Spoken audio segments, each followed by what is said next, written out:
paquete de frutos secos, de frutos rojos, perdón, de frutos secos, lo que voy a tener es, por supuesto, altos contenidos de grasa.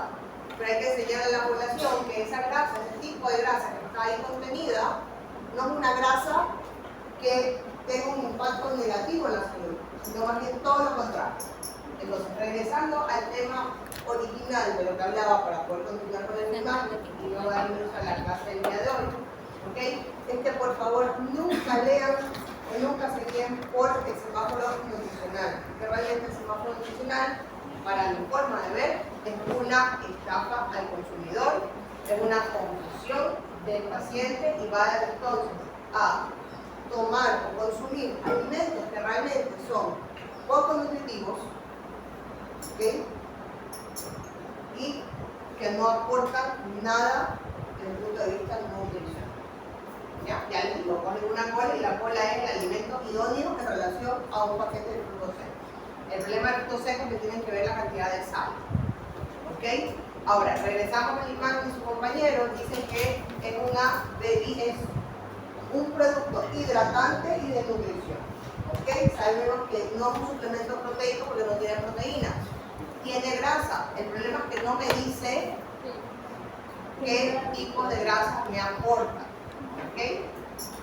Tenemos que tratar de consumir aquellos suplementos que, bueno, a partir de hoy vamos a hablar de los micronutrientes, ¿sí? Y vamos a ver realmente en qué momentos son necesarias la suplementación y en quién no.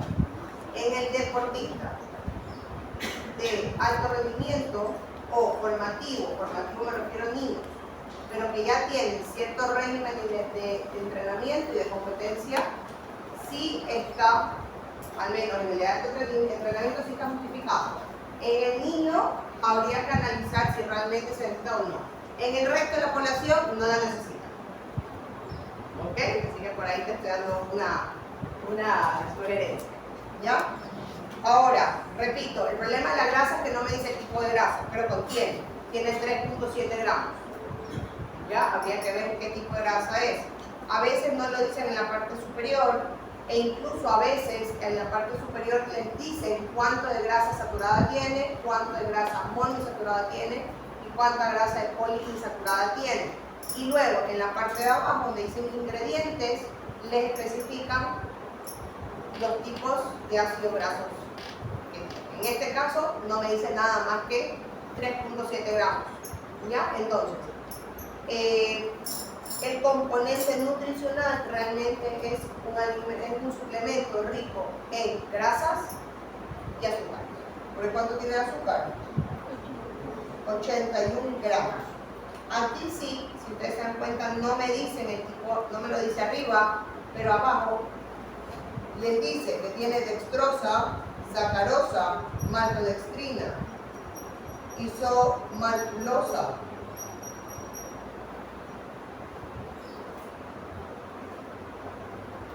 y hablan de dos colorantes, colorante natural de uva y colorante natural de zanahoria púrpura. Los colorantes suelen tener azúcar. ¿Ok? Entonces, de ahí tenemos una idea de qué tipo de azúcar tiene. Entonces, si nosotros hablamos que tiene dextrosa y que tiene sacarosa, solamente voy a poner esos dos. ¿Ok? Porque el resto cae realmente en la misma clasificación. ¿Qué tipo de azúcar estamos hablando? Está viendo la clasificación de los azúcares, de los hidratos de carbono, ¿verdad? ¿Cómo se clasificaban los hidratos de carbono? Lo vieron en el colegio, desde el punto de vista químico, y lo hablamos la clase pasada también. Polisacáridos, oligosacáridos, disacáridos y monosacáridos. Perfecto. Si hablo de una dextrosa, ¿qué tipo de hidrato de carbono estoy hablando? Polisacárido, una dextrosa.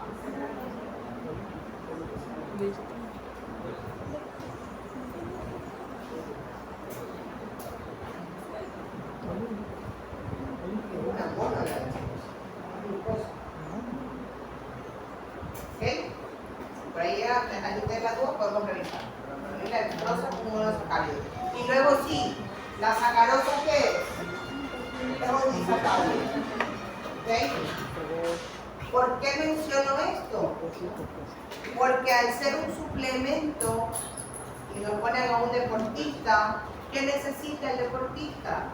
Necesita la captación de glucosa de manera rápida.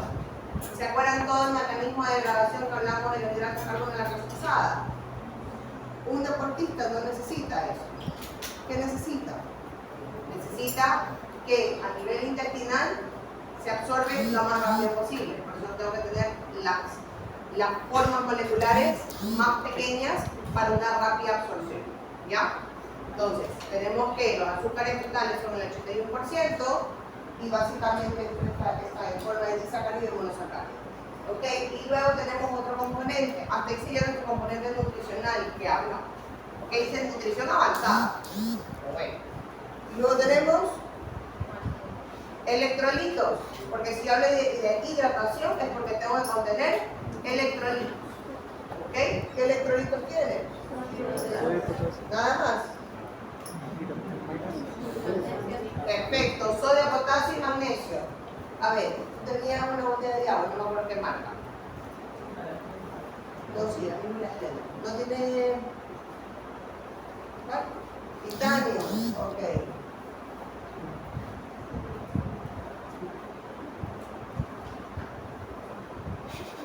¿Qué tiene titanio? Tienes que tener No tiene nada, o sea, tiene dos ceros. Ok, perfecto. Tiene dos ceros. Perfecto, no tiene nada, esa es la verdad con nuestras botellas de agua. La Cielo, ¿qué tiene la Cielo?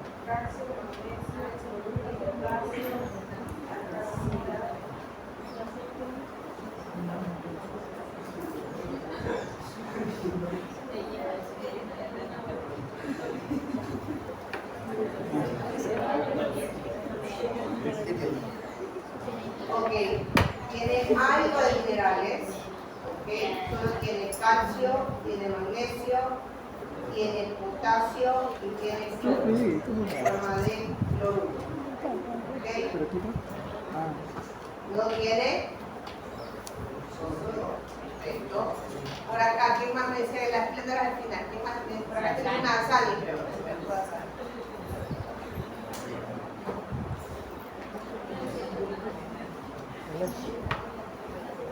Esta tiene 60 miligramos de sodio.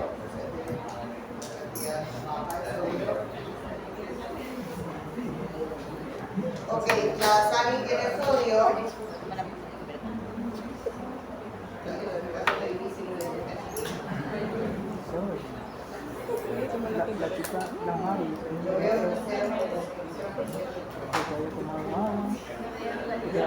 A ver, tiene sodio 15 miligramos, a ver, tiene 60. Y el resto, sí, son generalmente 0,0000. Para que vean que no es facilita. Y la Splendor tiene calcio. ¿Qué me dijo que tenía calcio? La Cielo, ¿verdad? La Cielo tenía. ¿Cuánto tiene calcio la Cielo?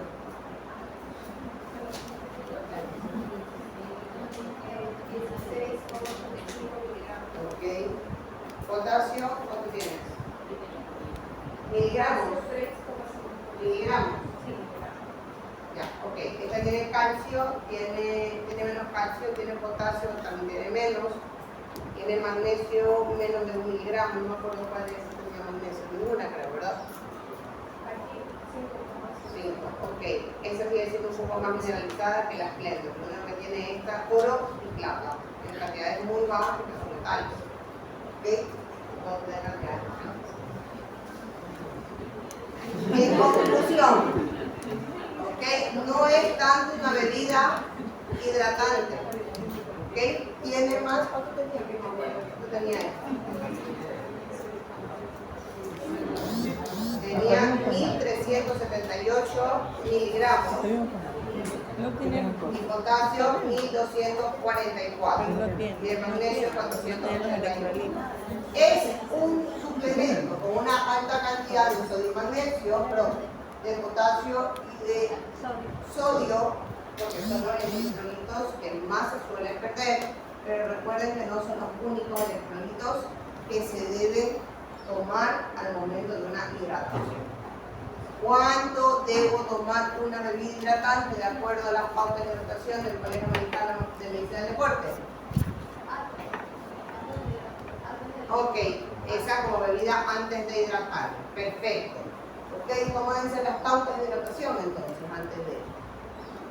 4 horas. 4 horas antes o 4 tomas, 1 hora. Se supone que hicieron la actividad, porque lo único que no me dicen fue subir la suscripción. Pero la actividad ya está hecha y de hecho ya la web ya tienen abierta para subirla. ¿Ok? Hasta mañana 8 de la mañana, que yo ya doy por sentado el trabajo realizado. ¿Ok? Decir que una actividad física se consumía 4 horas antes, pero de sí, no recuerdo que eran 5 mililitros por kilogramo, o sea, como poquito, 4 horas antes. Y de ahí. Pero sí te especifica cómo debe ser la toma 1 hora antes de la actividad. Ajá, también, si eran 4 tomas, cada 15 minutos. Así es. ¿Ok? Ahora sí, vamos a hablar, porque las pautas te dicen antes de, durante y después, ¿verdad? Pero también depende mucho el tipo de bebida hidratante del tipo de actividad. ¿Ok? Especialmente cuando hablamos del durante y el después. ¿Qué tipo de bebida hidratante debo tomar si yo hago 30 minutos, menos de 1 hora de actividad física? ¿Qué debo tomar? Agua.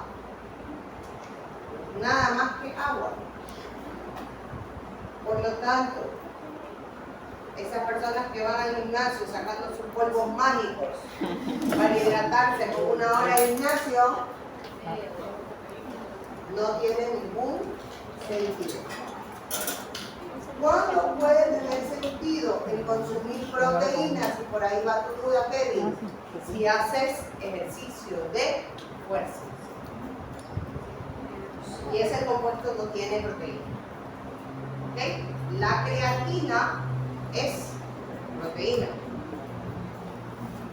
¿Ok? Entonces, aquí tenemos 1001 marcas de las que casi siempre me dicen deportistas, usan el whey protein, a veces usan el animal fat, ahora veo que están utilizando otras marcas. ¿Ok? Pero básicamente son compuestos proteicos y que usualmente se debe tomar cuando quiero desarrollar masa muscular. Por eso es que estos compuestos, ¿sí?, muchas veces son a base de proteínas que tienen glucosa y tienen electrolitos como sodio y potasio. ¿Por qué? Porque también el sodio interviene en la movilización de la glucosa y del contenido proteico. ¿Ya? Por eso que suele mezclarlo. Pero no es una bebida, ese polvo no es una bebida hidratante como tal, porque tiene apenas solo 3 electrolitos, de lo que usualmente tiene una bebida hidratante altamente mineralizada. ¿El agua es una bebida hidratante? Sí. Sí es. Lo que sucede es que no es altamente mineralizada. ¿Ok? Por lo tanto, la hidratación con minerales dependerá una vez más del tiempo de actividad física. En el caso de esta deportista, ¿cuánto dura una maratón? ¿Vieron el tiempo de duración de una maratón? De 4 a 5 horas. 4 a 5 horas. Por lo tanto, ¿ella qué tomó durante esas 4 a 5 horas? Agua. ¿Qué hizo ese consumo solo de agua en su cuerpo? Exactamente, hizo una hiponatremia. ¿Ya? Por lo tanto, el desvanecimiento de este deportista fue por una deshidratación, ¿ok?, que no mejoró en nada el consumo de agua. ¿Me explico? Porque lo que hizo fue que su deshidratación, que es la pérdida de agua más electrolitos, empeoró más con el consumo de agua. ¿Sí me explico? Porque nunca lo recuperó. ¿Ya? Entonces, para cerrar este capítulo de agua, junto con lo que su compañero acaba de mencionar, las recuperaciones hídricas deberán ser acompañadas de la duración de la actividad y del tipo de actividad. ¿Ok? Pongo aquí muchos asteriscos o factores a tener en cuenta. Una cosa es trotar 30 minutos a las 8 de la mañana, o a las 4 de la tarde, o a las 5 de la tarde, ¿ok?, o a las 8 de la noche, a salir a trotar 30 minutos a las 12 del día, a las 2 de la tarde o a las 3 de la tarde. ¿En cuál caso le darían o pensarían en dar una bebida hidratante con electrolitos? ¿Y en cuál no pensarían en una bebida hidratante con electrolitos?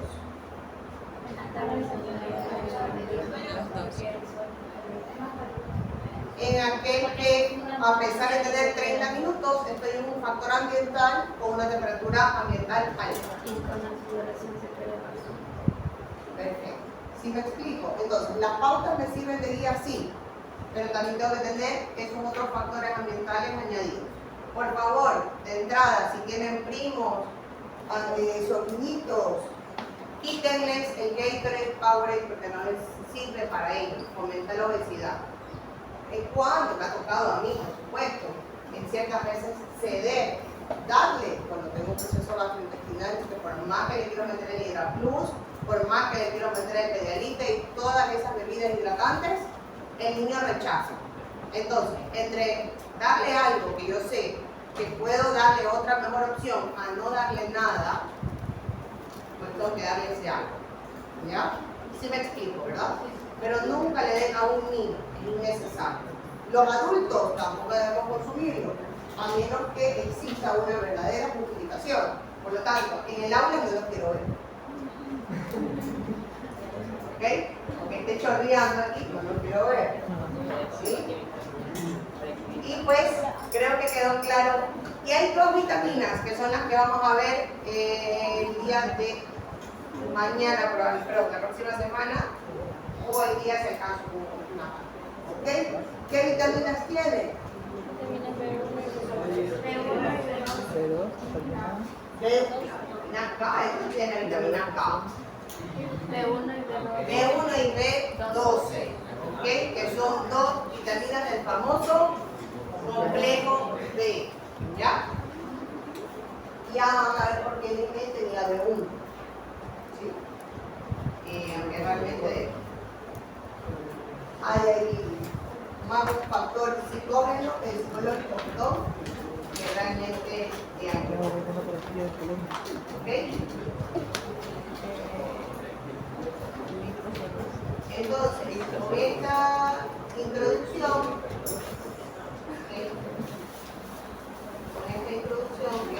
que he dado el día de hoy, vamos entonces a dar inicio a la clase. Hoy vamos a ver entonces los primeros micronutrientes para luego finalizar el parcial con los macronutrientes.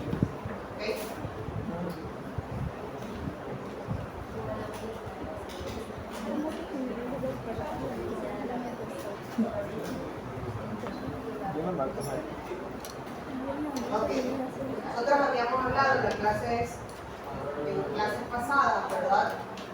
Que yo tengo dos tipos de nutrientes. Tengo nutrientes que aportan con energía, tengo nutrientes que no aportan con energía. Esos nutrientes que aportan energía sabemos que son los macronutrientes y que serán los que incidirán en el componente kilocalórico. ¿Okay? Eso no lo hablé tanto en la primera clase, lo habíamos hablado, ¿verdad? Que la energía en el cuerpo a nivel celular se transforma o se traduce en ATP. ¿Okay? Se traduce en ATP. Pero tengo que recordar que en mi alimento esa energía no se llama ATP. Ese alimento, ese componente energético en el alimento se llama kilocalorías. ¿Ok? Se llaman kilocalorías. En Europa se utilizan los kilojoules, ¿sí? Por eso que van a haber muchos empaquetados, ¿sí? Con ambas nomenclaturas. ¿Okay? ¿Por qué? Porque en Europa se suele utilizar más kilojoules. ¿Okay? Sin embargo, también hay alimentos que lo ponen en kilocalorías porque también se quieren comercializar fuera. En todo caso, tener en cuenta que yo hablo ATP en el cuerpo, ¿ok? Y que la cantidad de energía que un alimento me va a proporcionar es el que me dirá las kilocalorías que están usualmente en los etiquetados y que existe, pueden irlo buscando ustedes una vez, pero lo vamos a utilizar especialmente para realizar su actividad del segundo parcial, ¿ok? Que se llama, el libro se llama El Sistema Mexicano de Equivalencias, ¿ok? En donde ya está analizado cuántas kilocalorías me aporta, por ejemplo, un tomate, una zanahoria, ¿ok? Una porción de sandía, etc. ¿Ya? Ya están analizados. ¿Ok? ¿Cómo dijo? Sistema Mexicano de Equivalencia. ¿Ok? Ahora, sabemos que estos que aportan energía son los macronutrientes, pero tenemos los micronutrientes, que son los que no me van a aportar energía y que son los que el día de hoy vamos a analizar. ¿Ok? Dentro de los micronutrientes, recordar que tenemos dos tipos de micronutrientes, vitaminas y minerales. ¿Ok? Y que su función o su papel, al no aportar energía, lo que me va a interesar es para el desarrollo de las funciones corporales normales. ¿Ok? Ayudan en el funcionamiento corporal. ¿Ok? Si nosotros vamos a la diapositiva número 2, o mejor dicho, perdón, antes de la diapositiva número 2, cuando nosotros hablamos de las vitaminas, ¿okay? Recordemos que tenemos vitaminas de dos tipos, vitaminas hidrosolubles y vitaminas liposolubles. Dentro de las vitaminas liposolubles, ¿cuáles son estas, chicos? A, D, E, K. La A, D, K. La vitamina A, la D, la E y la K. Y cuando nosotros hablamos de las vitaminas hidrosolubles, La C y complejo B. hablamos todas las vitaminas del complejo B y la vitamina C. ¿Cuáles son las del complejo B? B1, B2. 1, Y B2. 4 menos por allá. 1, 2, 3, 5, 6, 7, 9 y 12. 8, 9.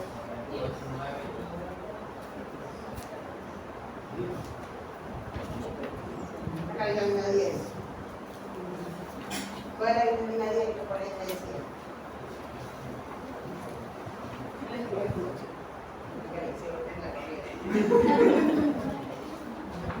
¿Ok? Aquí sí hay un porqué le pongo así. ¿Ok? Esas son las vitaminas de complejo. ¿Ok? Ojo. Mensaya García. Como así como tenemos números, tenemos nombres. Así que aprenderse el número de los nombres. B1 o tiamina. B2 o riboflavina. B3 o tiacina. B4 no existe.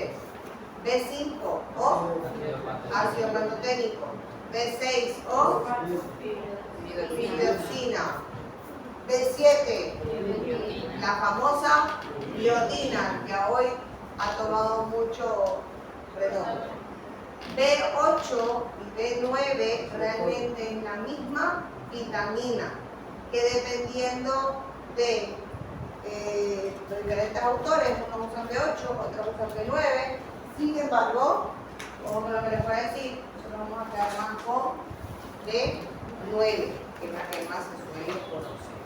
B9 o el famoso ácido fólico, que solo la encasilamos a quienes. Embarazadas. B10 no existe, B11 no existe.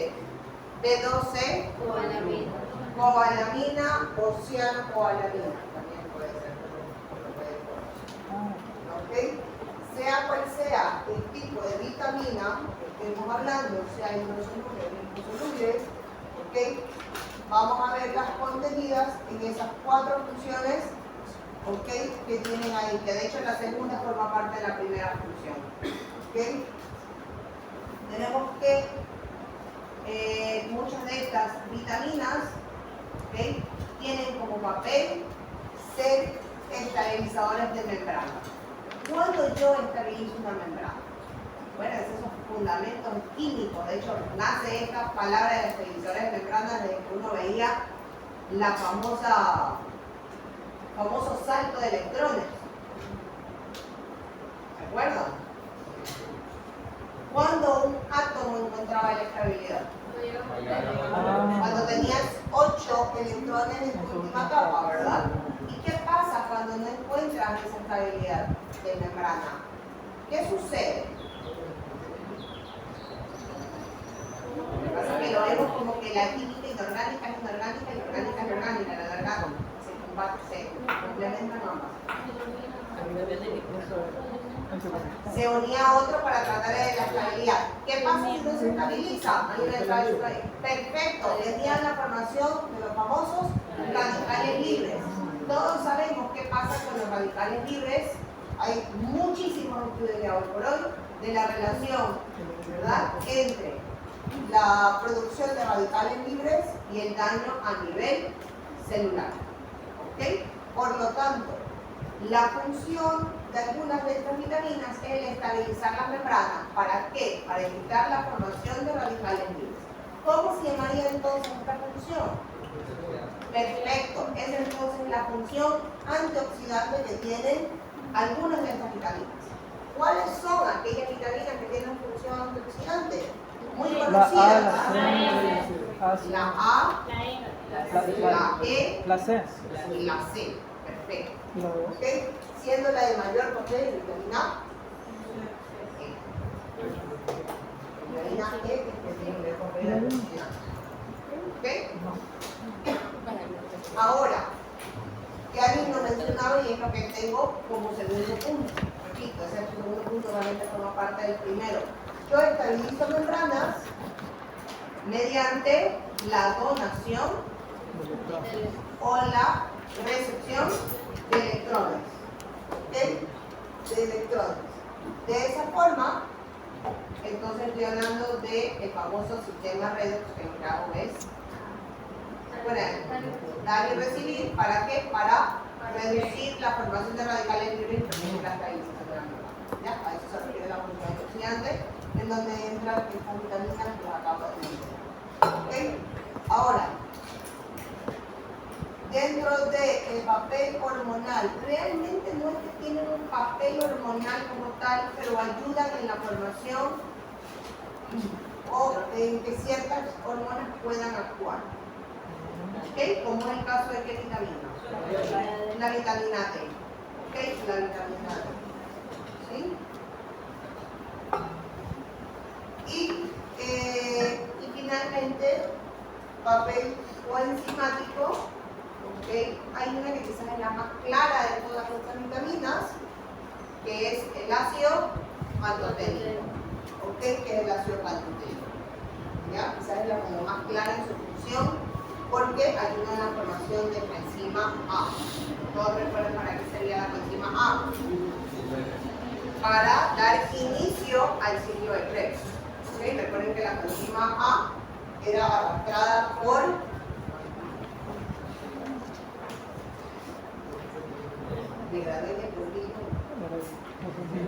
de colegio. Toman colega de colegio, la coenzima se une a qué? Al grupo acetilo. ¿Y el acetilo dónde viene?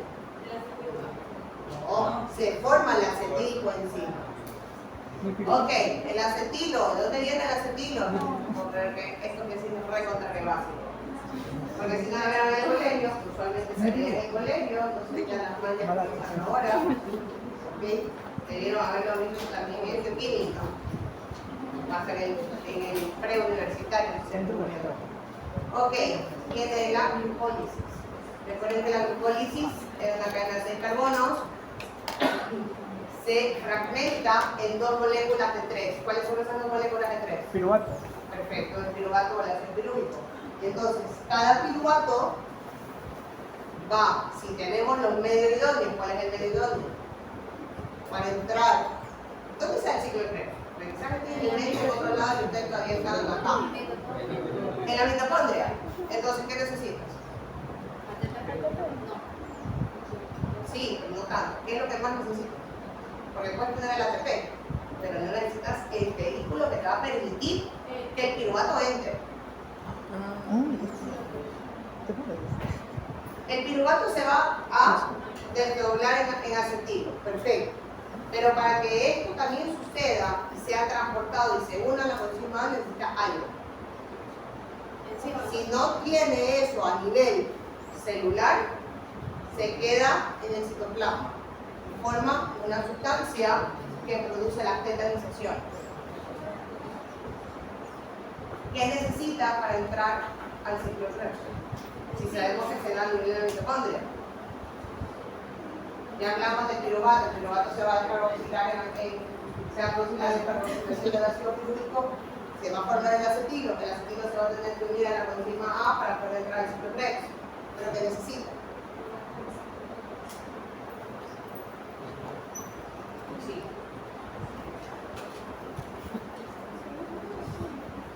Me van a investigar los sistemas energéticos. ¿Ok? Si no tengo oxígeno no se puede producir esto. Y ahí es cuando el piruvato, que tampoco se va a degradar en el acetilo, el piruvato entra en otro ciclo, que es el ciclo de Cori. ¿Y qué produjo? Ácido láctico. Pero el ciclo de Cori es la reutilización de ácido láctico. Al no tener oxígeno, ese oxígeno, esa no privación, privación de oxígeno a nivel celular, lo que va a hacer es que este piruvato se transforme en ácido láctico o lactato. Este lactato puede volverse a utilizar y ese es el ciclo de Cori. ¿Okay? Donde vuelve a dar su estado de piruvato para luego, ahí sí, si tiene los medios necesarios, entrar, descarboxilarse y formar acetilo, unirse a la coenzima. ¿Okay? Entonces, pregunta de investigación. Vamos a buscar los sistemas energéticos. Para los que me vieron con la doctora Brumendi, ¿cuántos sistemas energéticos hay? A ver si me gustaron la atención.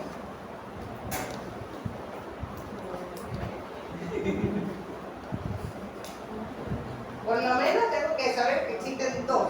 El tercero no entiendo. ¿Cuáles son? Y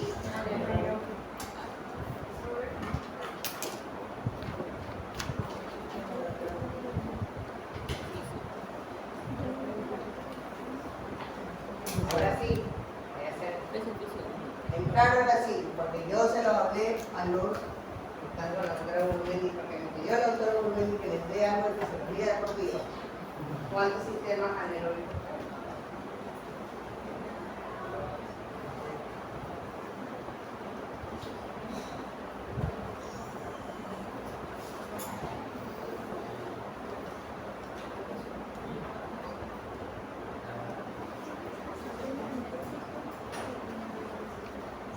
Uno ya lo dije.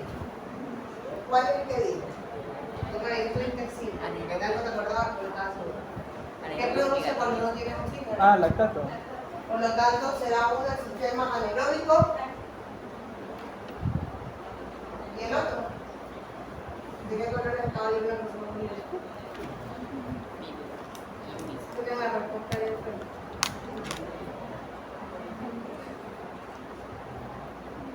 ¿Este qué produce? ¿Y el otro? Entonces, ¿a qué?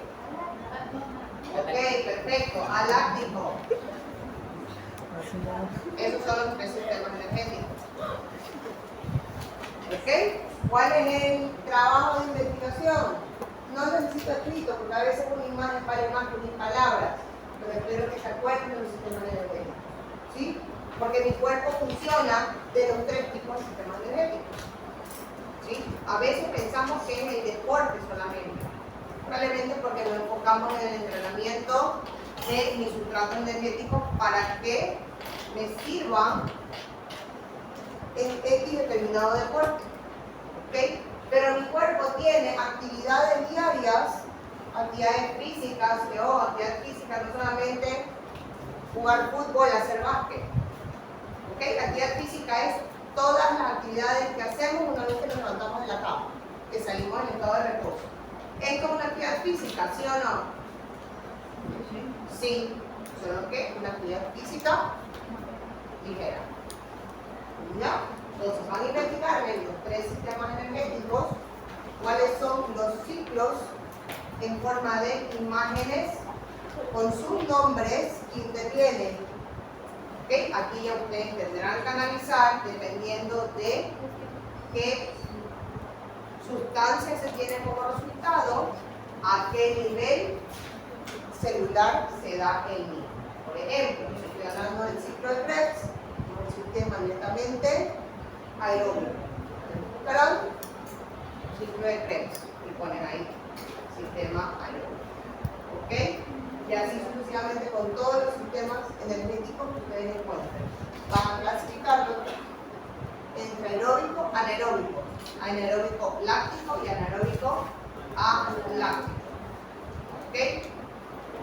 Para los que no estuvieron esa charla, el anaeróbico aláctico no es nada más que la utilización de la fosfocreatina.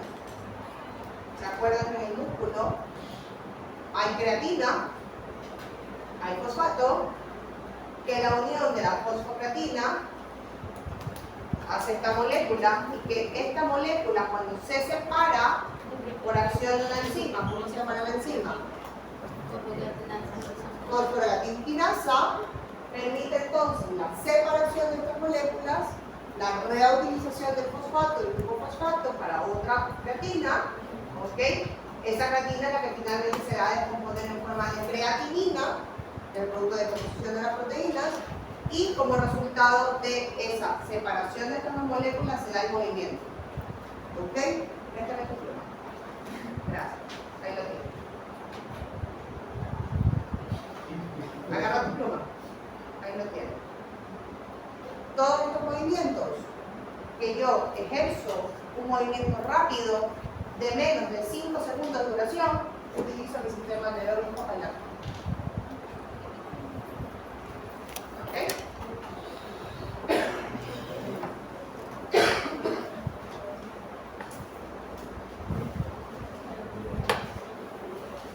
Entonces, regresando al punto inicial de las funciones, no olvidarse que la coenzima A, en donde tiene un papel importante el ácido pantoténico para su formación, es el que nos va a servir para formar esta coenzima, que es la que permitirá que el acetil se une y se forma el acetilcoenzima A, y esta es la que entra en este grupo, se une a este componente de 4 carbonos que queda a nivel de la mitocondria para formar un componente de 6 carbonos, el famoso citrato.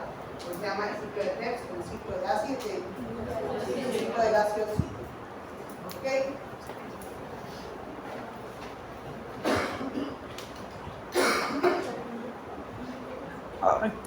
Ok. ¿Quedó claro ahí, chicos? ¿Seguro?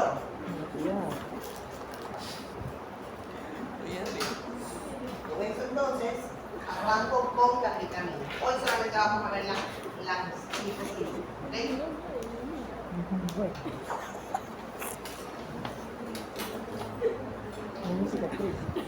Si podemos ver algo de las hidrosolubles, las vemos. Para ver si vemos también la parte de las hidrosolubles. ¿Okay? A ver, cuando hablamos de las liposolubles, habíamos dicho que vamos a hablar de las famosas ADECA. ¿Okay? Iniciamos hablando entonces con la vitamina A.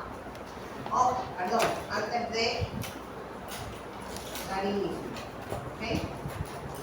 Características de las vitaminas liposolubles. ¿Okay? Como su nombre lo indica, ¿qué contienen en su estructura? Lípidos. Moléculas lipídicas. Por naturaleza, las moléculas lipídicas, al momento de consumirlas, ¿okay? Va a buscar tejidos o estructuras afines. ¿Okay? Recuerden el principio, ¿verdad? El agua y aceite no se mezcla. Por lo tanto, todas las vitaminas liposolubles van a acumularse en los tejidos lipídicos, los tejidos adiposos. ¿Okay? ¿Qué trae como resultado el que se almacenen, ¿okay?, a nivel de los tejidos adiposos? Que su nivel de toxicidad sea también mayor. Por lo tanto, cuando nosotros consumimos, ya sea en forma de suplemento, no tanto a través del alimento, ¿okay?, este riesgo de toxicidad está más asociado con la suplementación más que con el consumo de un alimento que contenga este tipo de vitaminas. ¿Okay? ¿Qué es una suplementación? Concepto de suplementar. Cuando hay una deficiencia o cuando hay algo dependiente. Ok. Suplemental entonces viene de aquel consumo de sustancia que no se encuentra de manera natural contenida en los alimentos. ¿Okay? Entonces, como ustedes escuchen la palabra suplementación, me estoy refiriendo básicamente a lo que viene en polvos, en cápsulas, ¿okay?, o de forma ya sean tabletas, inyectables, etc. ¿Okay?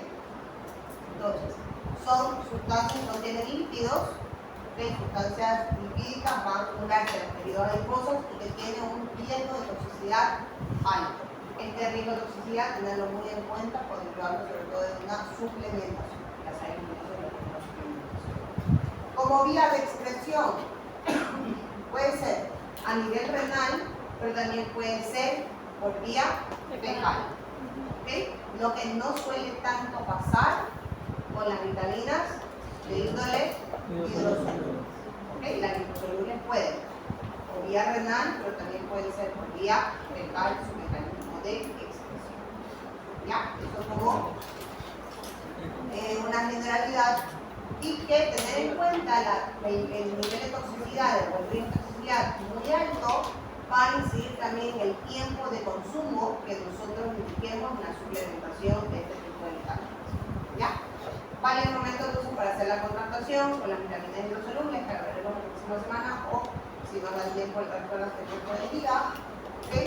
Entonces vemos que las vitaminas hidrosolubles contienen agua en su composición molecular, ¿okay?, por lo que estas vitaminas, su grado de toxicidad realmente es mínimo.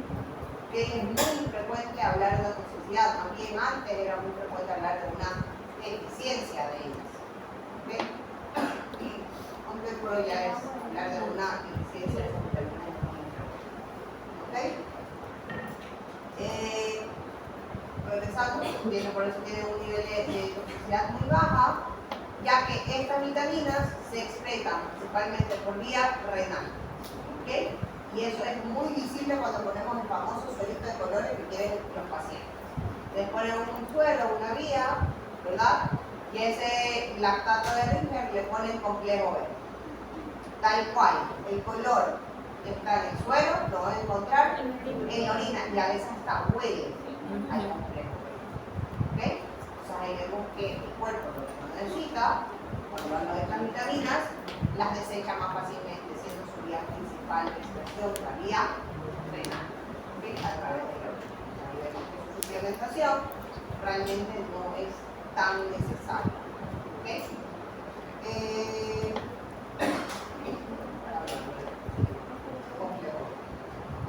Vamos entonces a entrar a la vitamina A. Hablar de vitamina A, tengo que recordar que existen tres formas químicas, ¿sí?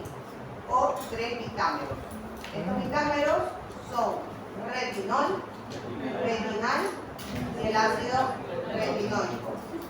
¿Okay? Vamos a verlo con la imagen que tenemos a continuación, ¿sí? Que toda forma de consumo de la vitamina A, me olvidé también de los carotenoides. ¿Okay? Ya voy a decir cuál es la diferencia entre los carotenoides con el retinol, retinal y el ácido retinólico.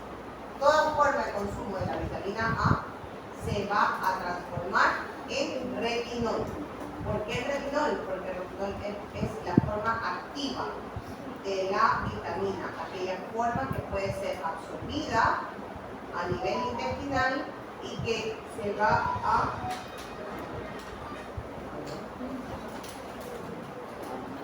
¿Absorbida a nivel qué? Intestinal. ¿Verdad? ¿Qué? Absorbida a nivel intestinal.